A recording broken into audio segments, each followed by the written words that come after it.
Hi guys, good evening. Welcome back once again to the EdWord. I'm your host Eddie, and in tonight's video, I'll be discussing on my thoughts from the big announcement that came earlier today. As we all know, unfortunately, Colin Trevorrow was let go from the position of director for Star Wars Episode 9, which was supposed to come out May 24th of 2019. And now there for a while there we had a brief period where we weren't sure who was going to be hired or who they were looking at. Speculation and rumors were abundant with saying that Ryan Johnson, who just directed episode 8, could take the job, or J.J. Abrams could come back, or any other big name big blockbuster director. And now it is confirmed, as we saw earlier today, J.J. Abrams is officially back on to write and direct Star Wars Episode 9 with a brand new release date of December 20th, 2019. It feels so far away. But you know what, guys? It'll be here before we know it. Trust me, these past few years, they've been going by in terms of big blockbuster films. It's like before we know it, oh, time for Episode 9. Awesome. But you know what? I'm okay with this. I really enjoyed The Force Awakens. I think I loved Rogue One. I absolutely loved Rogue One. Rogue One I truly cherished and enjoyed. And I really enjoyed The Force Awakens. I saw it 3 or 4 times in theaters. I've got it on Blu-ray here in my collection. And I really enjoyed it. I didn't have a problem with the way JJ handled it. I thought he did a fantastic job, and I'm sure the guy felt like he was under incredible pressure and scrutiny to get it right, and I think he did a damn fine job.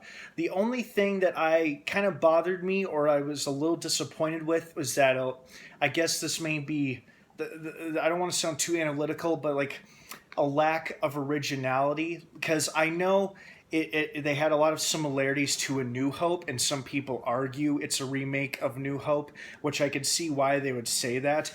But, I think it just uses familiar elements and whatnot, but it had some new stuff and new characters in it, and regardless of how similar it is to A New Hope, what Force Awakens did was get us interested in a whole new cast of interesting, rich characters that we all fell in love with, and we want to see what happens next with all of them. And that's exactly what we're going to see in The Last Jedi, is a continuation of these stories of these brand new beloved characters, and seeing some old beloved characters like Luke, Chewbacca, Leia, all returning to the big screen. So good job. Congrats, J.J. Abrams. Congratulations on getting the job back. For a while he made it pretty clear that he wasn't going to do Star Wars again because it took so much time and energy from his life, for the past 3 or 2 years while he was working on it. And he said he wanted to spend more time with his family and focus on other projects, and I totally get that. But in this case, I'm sure enough time has passed for him to kind of recuperate from his experience on The Force Awakens, and now he can go in, breathe, take a deep breath, and get started fresh on Episode 9.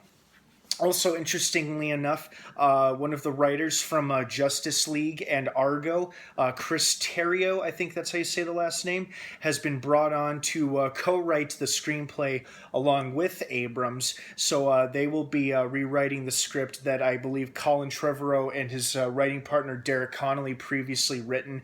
I gotta say, I was a little disappointed and heartbroken that Trevorrow was let go, because I absolutely adored Jurassic World. I loved it so much. I thought he did a fantastic job with that movie, and I was so happy when I heard that Disney had hired him to write and direct Episode 9, and I was kind of let down that they decided to drop him for whatever reason, so that was kind of disappointing, but I think it's in good hands regardless. Abrams did a pretty phenomenal job with The Force Awakens, and I'm sure he'll do just as good a job with Episode 9, so I personally am not very worried about it. Also, guys, I wouldn't stress too much about about what's been going on with the Han Solo spin-off film, as unfortunate as it is to hear that Phil Lord and Chris Miller were both let go by Lucasfilm. Again, for whatever reason, we may never really know the truth, but they're gone now, replaced by Ron Howard, who's taken over directing the film. It's currently in production and filming. You know, because Rogue One turned out to be so good and so beautiful in so many ways, I've got complete faith in Disney and Lucasfilm in doing what they're doing with Star Wars. I mean, they pulled off Force Awakens, they pulled off Rogue One, they can pull off a young Han Solo film, and they can pull off episodes 8 and 9. So I wouldn't worry too much about it. And plus, realistically, there's not much any of us can really do about it, even if we don't agree or like the fact that J.J. Abrams is returning to direct Episode 9. Even if some of you aren't a fan of that, I'm very sorry, but that's the way it is, and there's really nothing that any of us can do about it. All we can do is hope for the best and hope that the Force is strong with Abrams and Disney and Lucasfilm. But me personally, I don't mind that it's Abrams. I guess I would have liked a different director, but hey, you know what? You might as well finish what you start, and he started this new he started this new trilogy, and now he is going to end it. So seems kind of fitting in a weird way, I guess. But yeah, I'm excited about it. I am a little disappointed that we will have to wait until Christmas of 2019 to see the movie.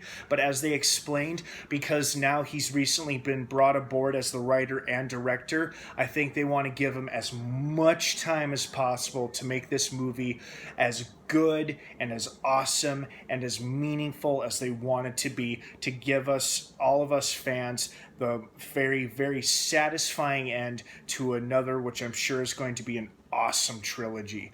So, you know what? I'm glad that they're taking their time with this and they're not jumping into anything or rushing into anything. Because there's anything you don't want to do on a big budget film, and there are plenty of examples of this, you do not want to rush into a big budget picture or blockbuster.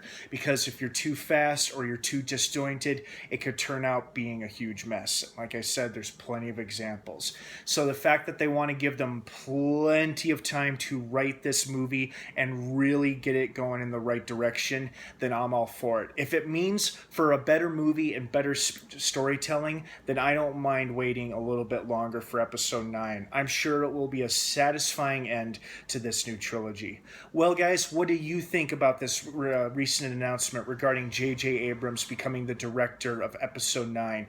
Are you in favor of it? Are you not in favor with it? If not, or if so, please feel free to sound off down below in the comments section. I'd love to hear from everybody. You may disagree with one another, of course, but remember, please keep it civil, be respectful of one another's beliefs and opinions, and no hostile internet trolling, please.